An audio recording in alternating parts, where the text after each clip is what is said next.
শুরু করে দিয়ে আছি ক্লাস। আমরা আমাদের 29, 30, 31 এই কয়েকটা অঙ্ক বাকি আছে। স্যার আর একটু জোরে মানে আস্তে আস্তে শোনা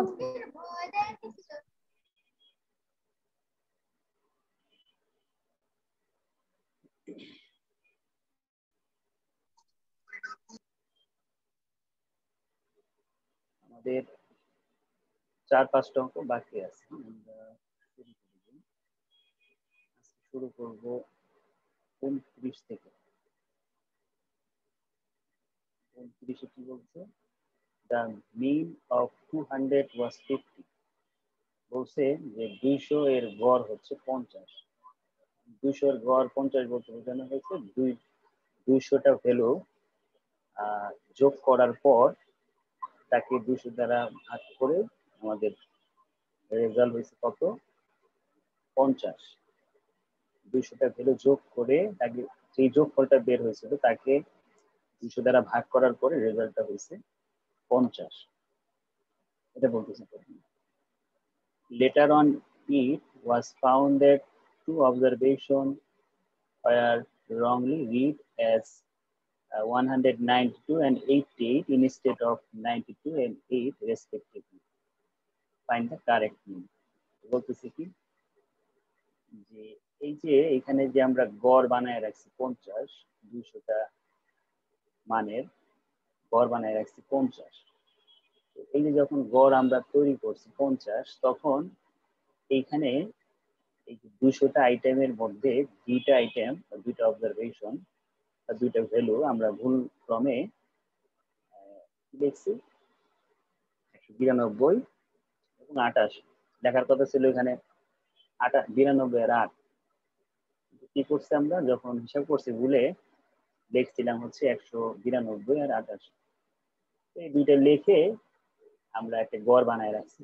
তার মানে এই দুটো কিন্তু রংলি রিড করা হয়েছে।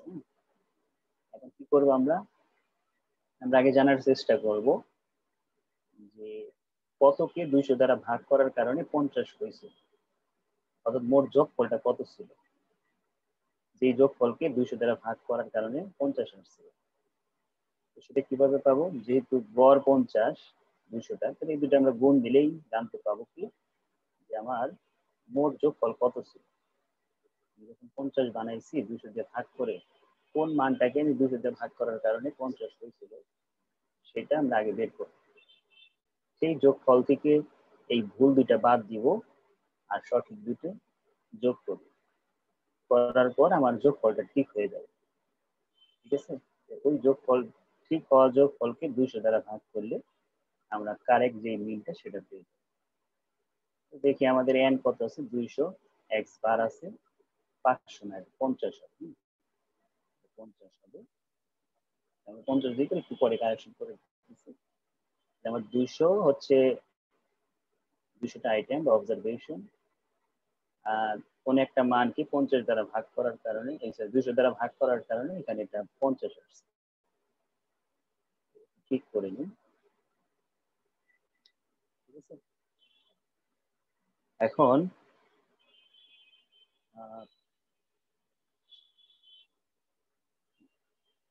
এখন এই 50-এর সাথে 200 গুণ দিব। গুণ দিয়ে আমরা কি পেলাম? এটা গুণ দিই না, আমরা জানি কি গড় বের করার সূত্র x bar equal to summation x by n। x bar হলো 50, সামেশন x বের করতেছি আমরা, n এর মান বসাবেন আর গুণ করে আমরা কি বের করলাম যে এই যে 50 বের হয়েছিল কাকে 200 দিয়ে ভাগ করছিলাম, এই এখানে হলো 10,000। এই 10,000কে 200 দিয়ে ভাগ করার কারণে 50 আসছে। তাহলে এটা কি? এটা কারেক্ট না। কেন কারেক্ট না? কারণ এখানে আমরা দুইটা ভ্যালু রং রিড করছি। এখানে যখন যোগ করছি ভ্যালু গুলো, আমরা তো জানি না কে কত।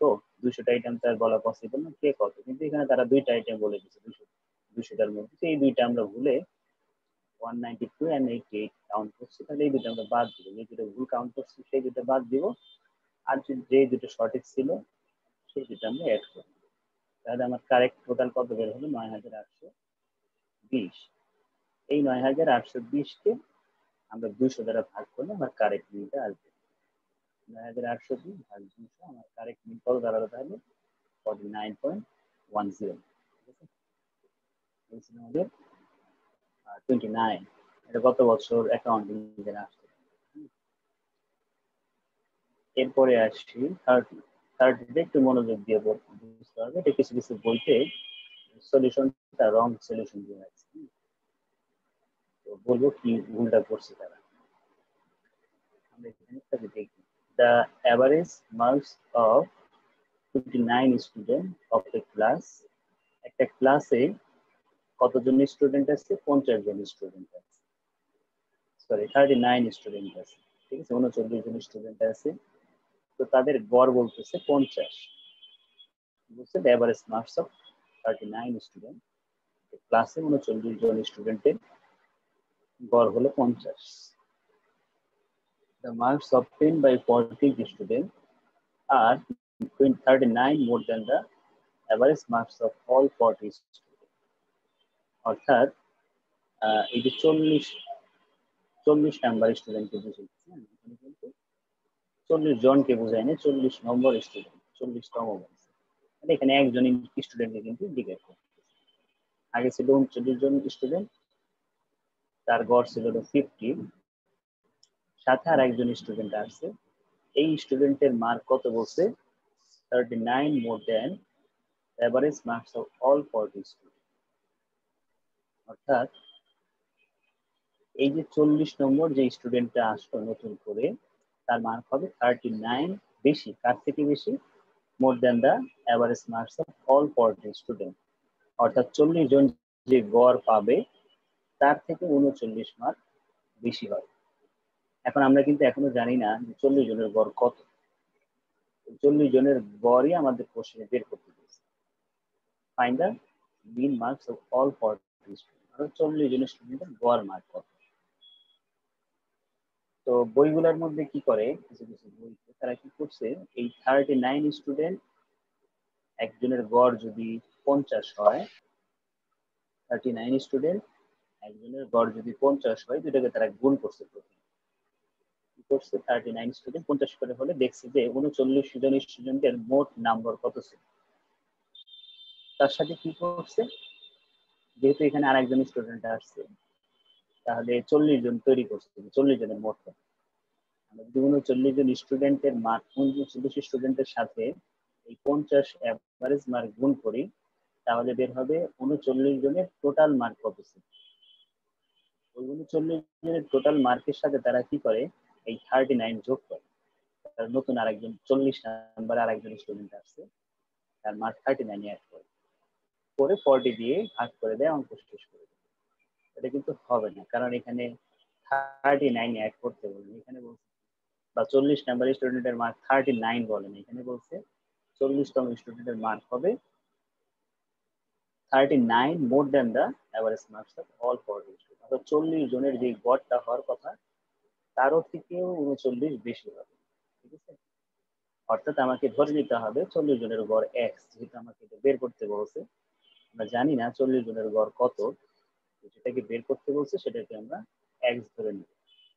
তো এই কথাটা এখানে দেখছি, মিন মার্কস অফ 40 স্টুডেন্ট এক্স, অর্থাৎ 40 জনের গড়কে আমরা এক্স ধরে নিলাম। তাহলে সেই হিসেবে এটা কত হবে, 40 নম্বর স্টুডেন্ট, অর্থাৎ 39 এর পর আরেকজন স্টুডেন্টের কথা বলতেছে, এই স্টুডেন্টটার ক্লাসে হয়তো বেড়ে গেছে, তার মার্কস ছিল হচ্ছে 40 জনের যে গড় তার থেকে 39 বেশি।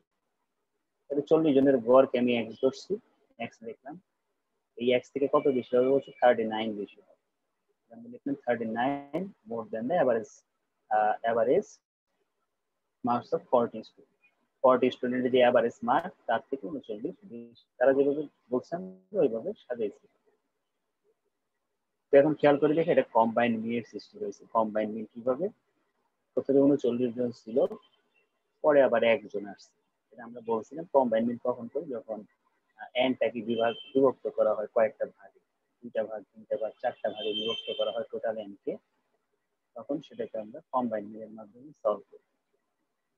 39 হচ্ছে n1 এর মান, আর এই যে 14 অর্থাৎ একজন, এখানে 14 বলছে 40 নম্বর স্টুডেন্ট, তাহলে এখানে একজন, তাহলে n1 এর মান হচ্ছে 39 আর n2 এর মান হচ্ছে 1। সেটাই আমরা এখানে লিখেছি, দেখো n1 39 n2 হচ্ছে 1, অর্থাৎ টোটাল 40 জন হবে। ঠিক আছে, এই সূত্রের মধ্যে 39 n1 এর মান 39 লিখছি আর n2 এর মান 1 লিখে টোটাল 40 জন বানানো। আমরা তো আগেই ধরে নিছি কি 40 জনের গড় হচ্ছে x, তাই না? আমরা এখানে x লিখে নিলাম। কম্বাইন্ড মিন, অর্থাৎ একসাথে 40 জনের গড়কে আমরা 1 দ্বারা প্রকাশ করছি, অর্থাৎ আমাদের একত্রে গড় কত হইতেছে 40 জন, সেটাকে বোঝানোর জন্য x বার 1 ছিল। এটার গড়কে আমরা কত ধরছিলাম ফার্স্টে 40, এই xটা লেখা হয়েছে x বার 1, অর্থাৎ 39 স্টুডেন্টের গড় ছিল 50, তার মানে x বার 1 হচ্ছে 50 আর x বার 2 কত হবে, অর্থাৎ 40তম স্টুডেন্টের গড় মার্ক কত 39 more than the average value of 40। এটা হচ্ছে 40 নম্বর যে স্টুডেন্টটা তার মান। ঠিক আছে, তো এটা হলো x বার 2, এখানে আমরা মান বসাইছি। n1 এর মান 50, 39, x বার 1 50, n2 হচ্ছে 39 more than the average value of 40 student, আর হচ্ছে n2 হচ্ছে একজন, আর নিচে হচ্ছে 40। 40 সাথে এটা গুণ করে 40 x, যেটা গুণ করছি 1989, এরপরে হিসাব করে আমরা x এর মান 51 বেরোচ্ছে। 51 বেরোচ্ছে। আমরা মেইন অঙ্কটা এখানে সাজানোর বিষয়টা হলো এই জায়গাটায় এই লাইনটা বসাতে পারলে অঙ্ক শেষ। এই লাইনটা বসাতে, আমরা যেটা বের করলাম সেটা 40 জনের গড় হবে এখানে। এখন তোমাকে যদি কোশ্চেন করা হয় তাহলে 40 নাম্বার স্টুডেন্টের মার্ক কত, বলতে পারবে তো? 40 নম্বর স্টুডেন্টের মার্ক কত কি বলতে পারবা? 40 নম্বর স্টুডেন্টের মার্কস কত?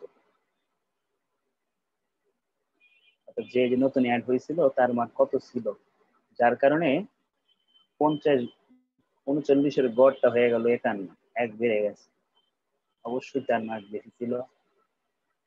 কত ছিল বলতে পারবে কেউ? 40 নম্বর স্টুডেন্টের মার্ক, এই যে এখানে মান বসাই দাও তাহলে তো 39 আর 51 এক করে দিলে মার্ক দাঁড়াইতেছে 90, অর্থাৎ নতুন যেই জয়েন হয়েছে তার মার্ক 90 হওয়ার কারণে 40 জনের 39 জনের গড় যেখানে 50 ছিল সেখানে 40 জনের গড় হয়ে গেছে 51। তার একার মার্ক কি ছিল 90।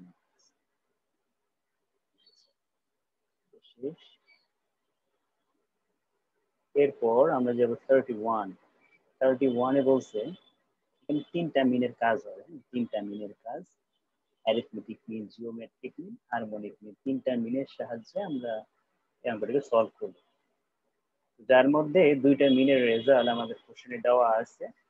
এই 2টা মিনের রেজাল্টের ভিত্তিতে আমাকে আরেকটা মিন বের করতে হবে।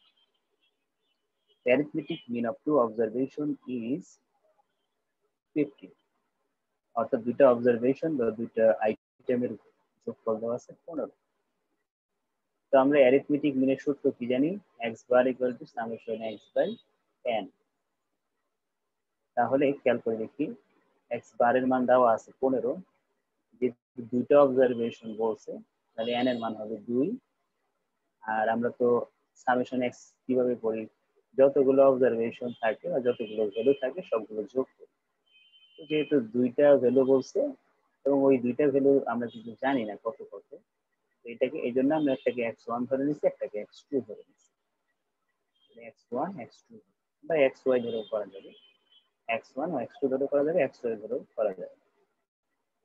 আমরা x1 x2 দুইটা অবজারভেশনের যোগফল এখানে লিখলাম। তারপরে 15 সাথে 2 গুণ করলে 30 হবে, আর এটা x1 প্লাস x2, এটা এইভাবে রেখে দিলাম। এটা আমরা পরে কাজে লাগাবো। এখন আসি জিওমেট্রিক মিনের সূত্র, যখন 2টা অবজারভেশন থাকবে আমরা এইভাবে করবো। 3টা হলে এখানে আরেকটা গুণ হয়ে এখানে পাওয়ার এখানে 3 হবে, √3 হবে। যদি 4টা হয় √4 হবে, যদি 5টা হয় √5 হবে। যতগুলো ভ্যালু হবে এখানে √, তত হবে। যেহেতু দুইটার কারণে 2 রুট আসছে, ওই 2টা দেওয়া লাগে না যখন 2টা অবজারভেশন থাকে। বাকি 3টা 4টা 5টা এরকম যতগুলো এখানে গুণ হবে অবজারভেশন, তত এখানে আমাদের √, আকারে আসবে। তো জিওমেট্রিক মিনের এই সূত্রটা আমাদের শীটে দেওয়া আছে, সূত্র আরেকটা আছে এন্টি লগ করে করতে, এই এটাও আরেকটা সূত্র।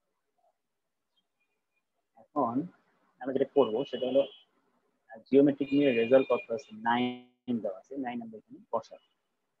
আর এইটা তো দেওয়া নেই না, দুইটা অবজারভেশন x1 x2 উভয় পাশে আমি স্কয়ার করছি রুটটাকে উঠায় দেওয়ার জন্য। আমাদের রেজাল্ট দাঁড়াইছে এখানে 81 আর এখানে কত, রুটের স্কয়ার কাটা যে x1 x2 হচ্ছে 81। এরপরে আমরা যাব হারমোনিক মিনের ফর্মুলাতে। হারমোনিক মিনের ফর্মুলাটা কি ছিল, n divided by 1 by summation x, sorry, summation x, summation summation 1 by x।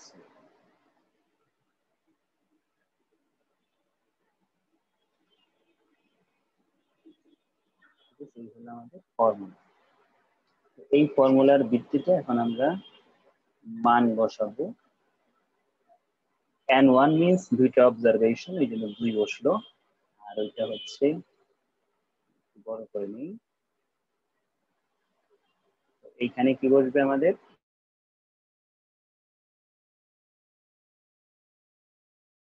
কি লিখলাম 1 by x1 1 by x2, যেহেতু আমরা x এর ভ্যালু জানি না এখনো, এই জন্য দুটো অবজারভেশনকে আমরা একটাকে x1 ধরছিলাম, একটাকে x2 ধরছিলাম। যেহেতু 1 by x, তাহলে আমরা এটাকে কি লিখবো 1 by x1 আর এটাকে লিখবো n by x2। এখন এই দুটাকে লসাগু করলে কি দাঁড়াইতেছে, x1 x2 আসতেছে লসাগু, আর x1 x2 কে x1 দ্বারা ভাগ করে থাকে x2, এখানে বসলো। আর এখানে x1 x2 কে x2 দ্বারা ভাগ করে থাকবে x1, x1 1 এর সাথে গুণ হয়ে x1 2 কে আমরা এখন মান বসাবো। এটা কিন্তু আমি রেডি করে রাখছি উপরে, এটা রেডি করছিলাম 30, ঠিক আছে।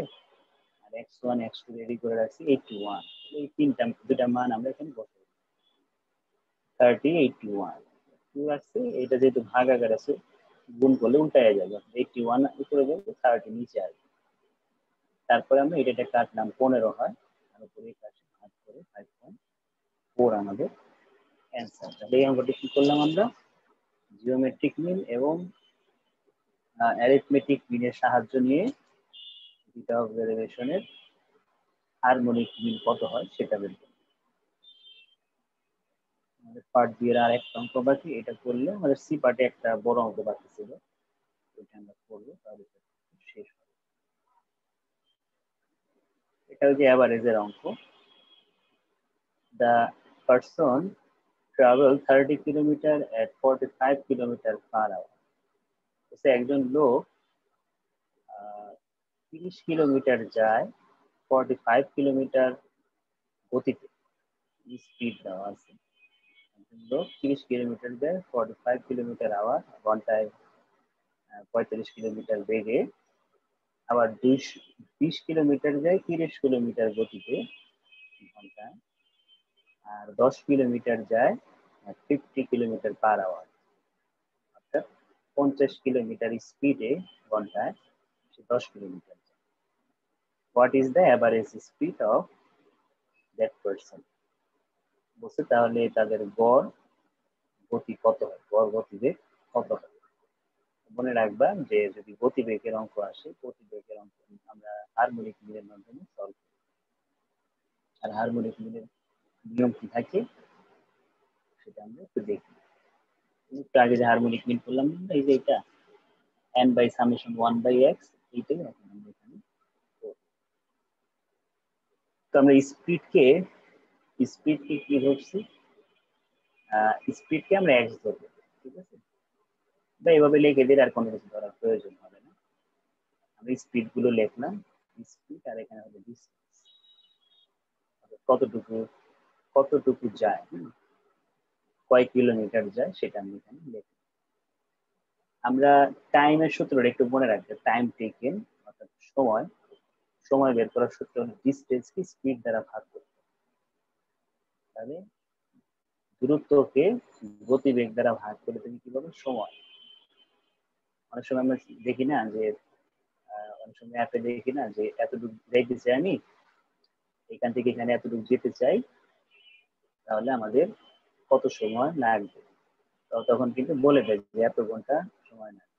তারা কিভাবে বের করে, ফর্মুলা আছে, সেটা হলো দূরত্বকে তারা গতিবেগ দ্বারা ভাগ করে, কত স্পিডে তুমি যাইতেছো সেই অনুযায়ী তোমাকে বলে দেয় যে এত সময় লাগবে এই জায়গাটা যেতে। ডিস্টেন্স কি স্পিড দ্বারা ভাগ করলে তুমি পাবা টাইম, কত সময় লাগবে। তাহলে একটু সময় পেলে তাহলে তোমার 60 কিলোমিটার যেতে সময় লাগতেছে 1.5334 কিলোমিটার সময় লাগবে ঘন্টায়। তাহলে যদি 60 কিলোমিটার যাও, প্রতি ঘন্টায় যদি 1.5334 হয়, যদি ভাগ করো, ভাগ করলে তুমি কি পাবা, এটাকে তুমি এটা যদি ভাগ করো, অ্যাভারেজ স্পিড পাবা ঘন্টায় কত বেগে তুমি ওই ট্রাভেলটা করতে পারো। তুমি 60 কিলোমিটার যাইতে চাইতেছো, তোমার মোট সময় লাগতেছে 1.5334 আওয়ার। তাহলে ভাগ করলে তুমি পাইতেছো ঘন্টায় কত স্পিডে তুমি যাইতে চাইতেছো। 39.13 স্পিডে তোমাকে যেতে হবে, তাহলে তুমি 60 কিলোমিটার 1.5334 ঘন্টায় যেতে পারবে। ঠিক আছে,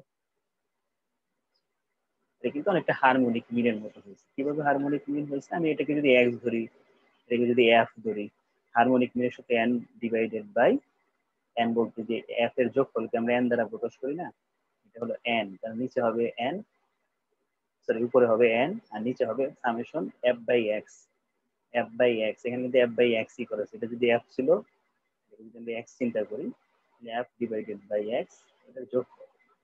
ঠিক আছে, এখন আমরা নেক্সট অঙ্কটা একটু করবো। হ্যাঁ, তোমরা দেখো কিভাবে করতে হবে।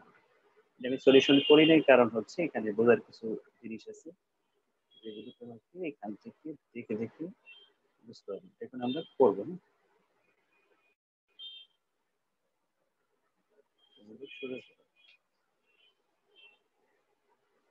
আমাদের চাইছে মিসিং ফ্রিকোয়েন্সি। হ্যাঁ, মিসিং ফ্রিকোয়েন্সি কয়টা এই অঙ্কে, দেখো তো 3টা মিসিং ফ্রিকোয়েন্সি আছে, বুঝতে পারছো?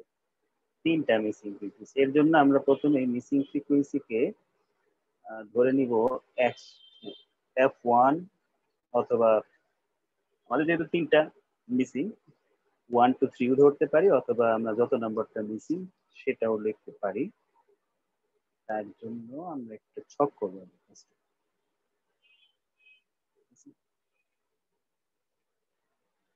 সলিউশন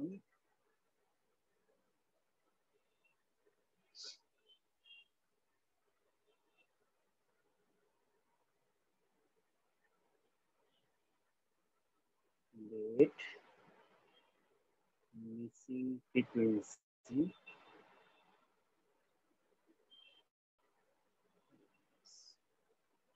আর একটাকে আমরা F1 to 3 ধরি। হ্যাঁ, তাহলে আমাদের বুঝতে সুবিধা হবে। F1, F2 হচ্ছে F3 ধরি। তিনটা মিসিং কে আমরা F1 F2 F3 ধরি।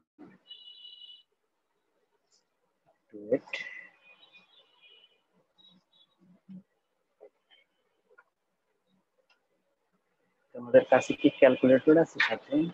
ক্যালকুলেটরটার সাথে রাখো, যোগ বিয়োগ গুলো তাড়াতাড়ি ভুল হলে যাতে আমরা তাড়াতাড়ি সলভ করতে পারি সেটা করো।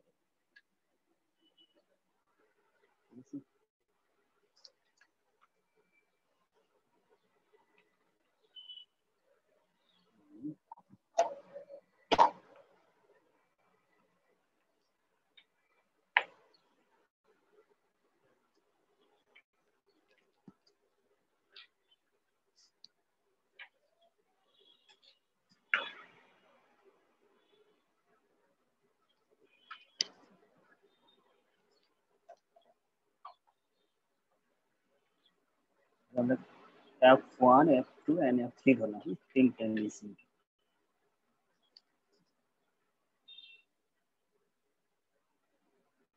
তারপরে আমরা কি করবো, টেবিল করবো। হ্যাঁ, table for missing frequency.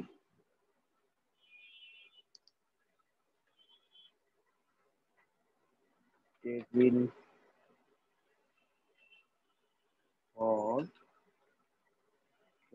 calculation of missing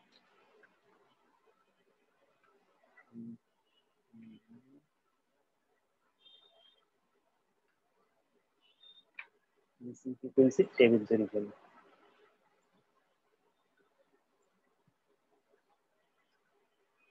টেবিলে আমাদের থাকবে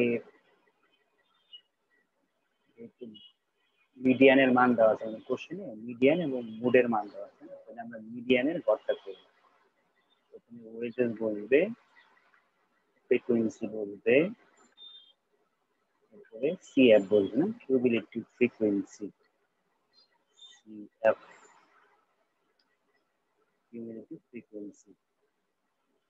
এখন ওয়েজেস গুলো বসে 0 থেকে 10, তারপরে 10 থেকে 20, 20 থেকে 30, 30 থেকে 40, 40 থেকে 50, আমাদের আরো বসাতে হবে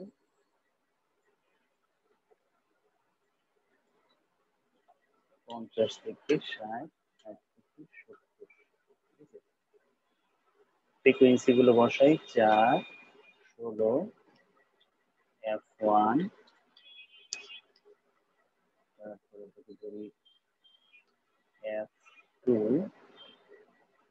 তারপরে F3 হচ্ছে, তারপরে 6, 4, n সমান সমান কত দেওয়া আছে কোশ্চেনে 230। সিএফ গুলো কিভাবে করে 4, 4 আর 16 হচ্ছে 20, তারপরে 20 প্লাস F1, 20 প্লাস আমরা F1 F2 কে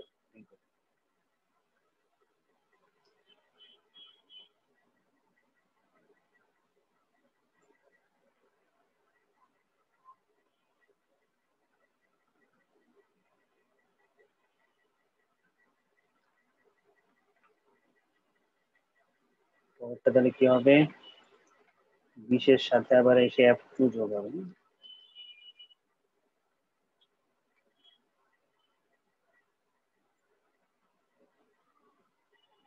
F2, এরপরে হয়ে যাবে F3,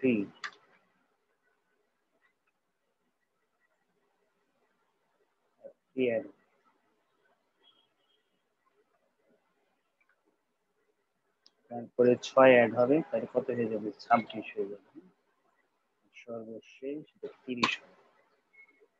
এই হলো আমাদের টেবিল, বুঝতে পারছি এই টেবিল। এখন আমরা করব, আমাদের এখন কাজ হচ্ছে যেহেতু মিডিয়ান দেওয়া আছে আমরা লিখি মিডিয়ান given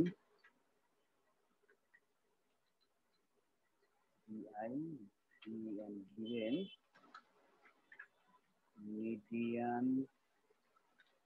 মিডিয়ান সমান কত 33.5 and mode equal to কত দেওয়া 34।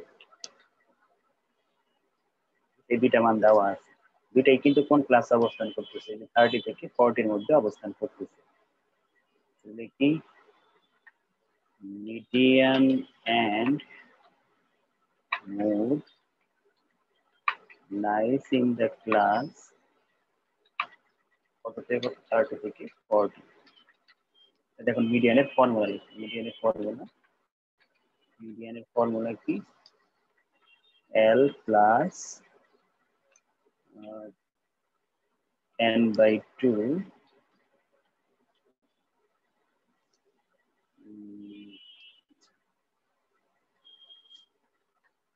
মিডিয়ানের ফর্মুলা এটা না,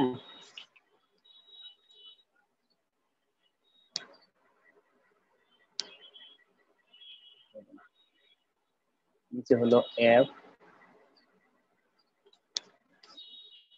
উপরে হবে n/2 minus PCF PCF into C plus interval মান বসে। প্রথমেই বসবে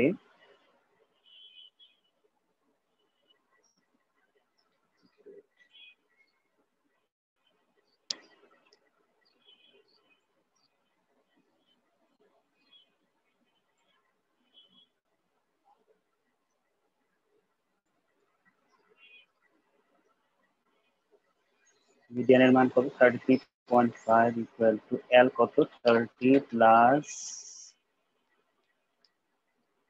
এফ এর মান কত এফ হচ্ছে frequency of the median plus এই যে f2 f2 f2 তে আসি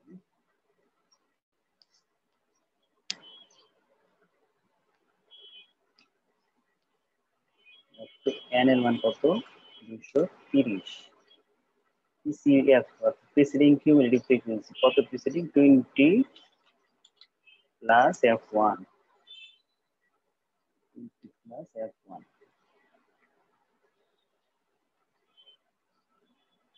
সি শ্রেণী ব্যবধান কত 10 হ্যাঁ 10 এরপরে আমরা যদি এখান থেকে এটা বাদ দিই তাহলে আমাদের থাকতেছে কত 3.5 33.5 থেকে 30 বাদ দিলে 3.5 থাকবে আর এখানে আমাদের থাকবে যদি ভাগ করি 230 কে 2 দ্বারা ভাগ করলে কত হয় তার সাথে কি ক্যালকুলেটর আছে থাকলে ভালো হয় মানে 230 ডিভাইডেড বাই 2 115 এটা কত হবে 115 ব্র্যাকেটটা যদি আমি তুলে দেই তাহলে এই চিহ্নটা চেঞ্জ হয়ে যাবে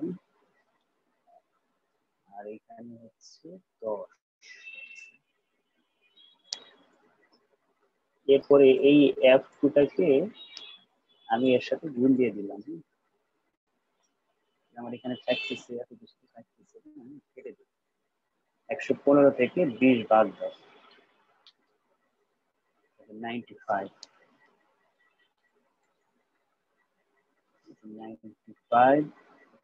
মাইনাস f1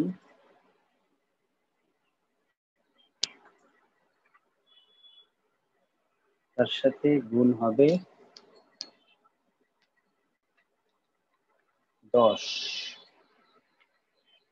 এই 10টা গুণ হয় তাহলে আমাদের কি দাঁড়াইতেছে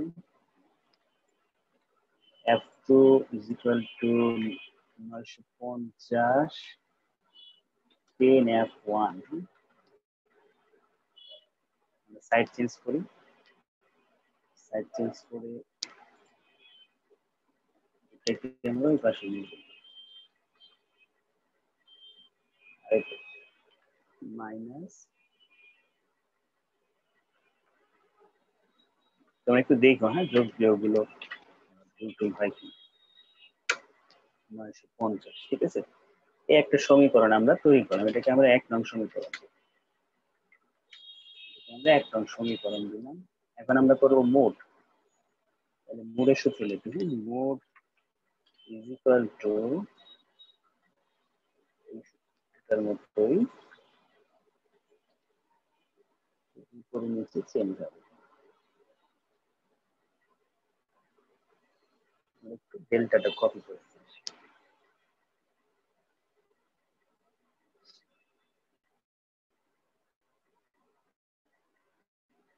কত নাম্বার অঙ্ক করছি রাখি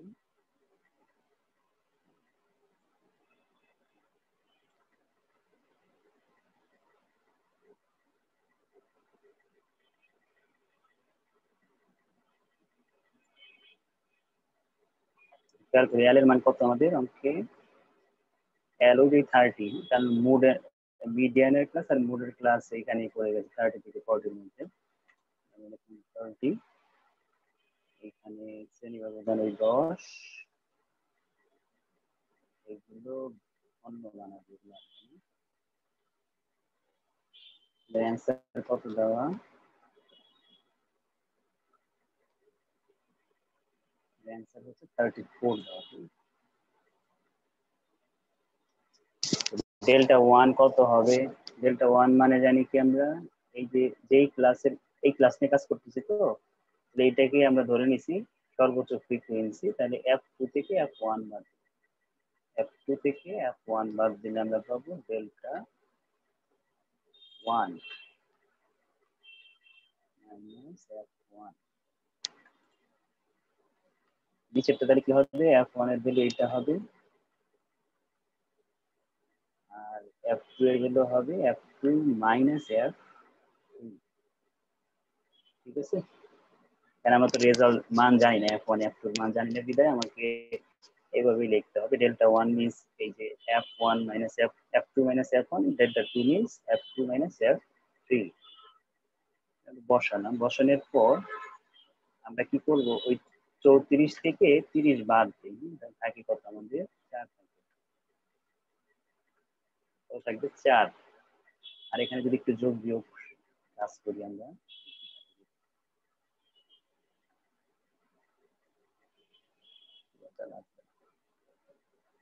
এখানে যোগ বিয়োগ সারলে দেখো এখানে দুইটা কি থাকে f2, আর ওটাকে আমি কেটে দিলাম, এবং এই f3 এর পরিবর্তে আমরা আরেক অন্য একটা মান বসাবো। সেই মানটা কত হবে সেটা আমি একটু নিচে দেখাই, খেয়াল করে দেখি। আমরা জানি কি যে n সমান 230 লেখা যে কথা, n সমান 230 লেখা যে কথা, আমরা n সমান এটাও লিখতে পারবো, এই যোগফলটাই কিন্তু আমাদের n এর ভ্যালু, এটা লিখতে পারেন। সেই হিসেবে দেখো আমাদের f3 টা রেখে বাকি সবগুলোকে এক পাশে পাঠাই, অর্থাৎ 230 মাইনাস 30 মাইনাস বাকি দুইটা, এই দুইটা কিন্তু এই পাশে মাইনাস, শুধু f3 টা রেখে দিলাম, f3। এই f3 টা কেন রাখলাম, এই f3 যে এখানে দেখো একটা ঝামেলা হয়েছে, সেটা কি, এই দুইটা সমীকরণ একরকম বানানোর চেষ্টা করতেছে, এটা f1 আছে f2 আছে, তাহলে এখানে যদি 3 আছে, এই 3 টা ঝামেলা করতেছে। যদি আমি একরকম বানাতে পারি, যোগ বিয়োগ করে f1 এবং f2 এর মান বের করতে পারবো, আর অপনয়ন বা প্রতিস্থাপন করে। তো এই 3 টার ঝামেলাটা এড়ানোর জন্য আমরা কি করলাম, 3 এর একটা ভ্যালু রেডি করলাম আমরা এখানে। তো 3 এর ভ্যালু রেডি কত হয়েছে, 230, 230 কে যদি আমরা 30 বাদ দিই তাহলে আমরা থাকবে 200। তাহলে আমরা এখন কি করব, এই f3 এর জায়গায় এই ভ্যালুটা বসাই দিব, f3 এর জায়গায় এই ভ্যালুটা আমরা বসাই বসে f1 এবং f1 f2,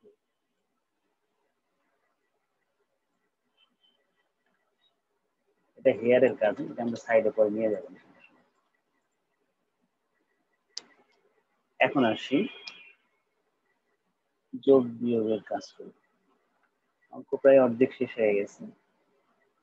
এখানে যদি আমি ব্র্যাকেট তুলে দিই তাহলে কি বেরোইতেছে, এটা প্লাস হয়ে যাবে, চিহ্নটা চেঞ্জ হয়ে যাবে, এটা কি হয়ে যাবে প্লাস হয়ে। আর এই 10টাকে আমরা এটার সাথে গুণ করে দিই, তাহলে এখানে কি হবে 10f2 আর হলো 10f1, 10 টাকা আমরা পাশে রাখলাম না, আমরা উপরের গুণের সাথে গুণ করে দিই। এখন নিচে যোগ বিয়োগ করে কি থাকে দেখো, নিচে থাকতেছে 3টা f3 হয়ে গেছে, 3টা f3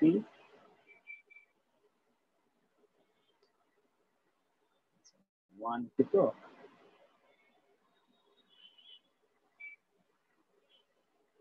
3টা হয়ে গেল, তার আগে সমস্যা না, সমস্যা না, এটা বাদ দিই, এটা যোগে বিয়োগে কাটা গেল, হ্যাঁ 3টাই এই রইল না যোগ বিয়োগ করে। এখন আমরা আর গুণ করি, আর গুণ করলে আমার এখানে থাকবে, এটার সাথে গুণ করে 3 4 12 হয়ে যাবে, 12 f2 হয়ে যাবে মাইনাস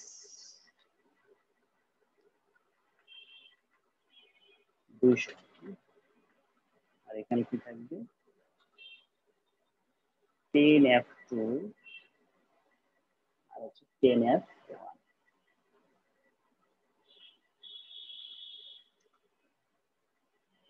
এখন আমরা সবগুলোকে এক পাশে আনি, 200টাকে শুধু এই পাশে রাখবো। 200টাকে এই পাশে নিলে প্লাস হয়ে যাবে, এগুলো এটা মাইনাস, এটা হয়ে যাবে প্লাস। এখন দেখো তো কি অবস্থা।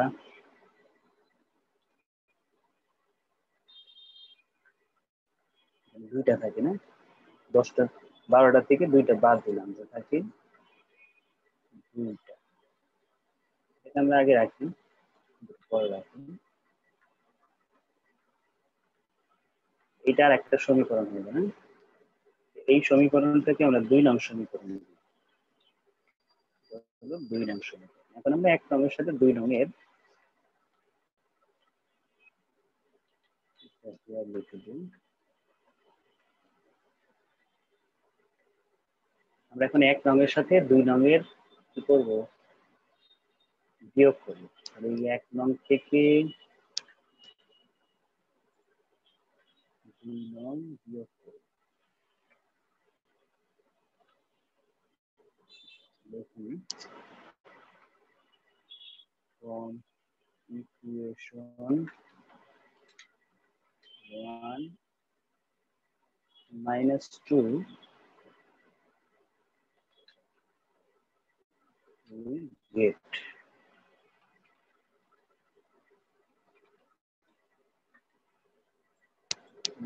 মাইনাস করি,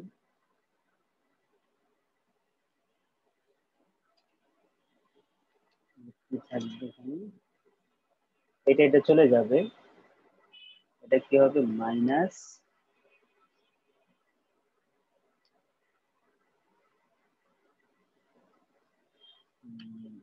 1.5 ইকুয়াল টু, এখানে থাকবে আমাদের 950 থেকে আমরা যদি 200 বাদ দিই, 750, একটু 750 ভাগ করে দেখো তো কত হয়। 750 ভাগ 1.5, ভুল করছি এখানে, কেন ভুল করে গেছে, এটা প্লাস হয়, যদি প্লাস হয় এটা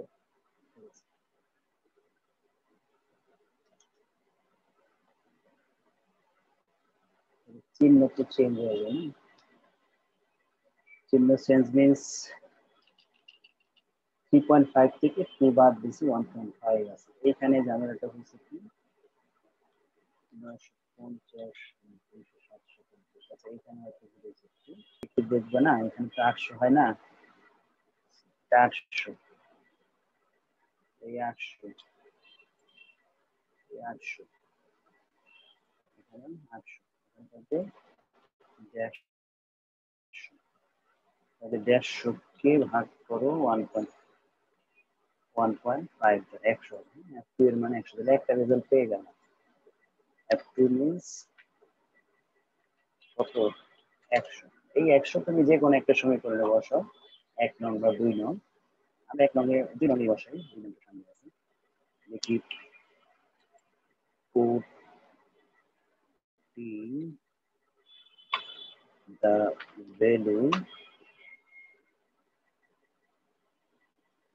putting the value, F2 is equal to 100, ঠিক আছে।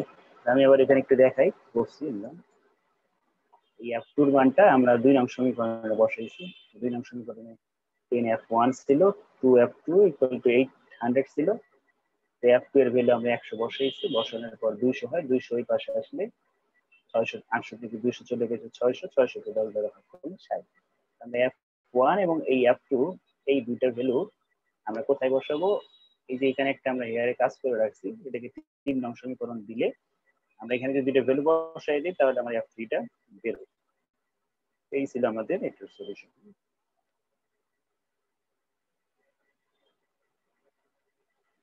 আমি সলিউশনটা তোমাদের গ্রুপে দিয়ে দিতেছি, ছবি তুলতে হবে না, ক্লাস এই পর্যন্ত।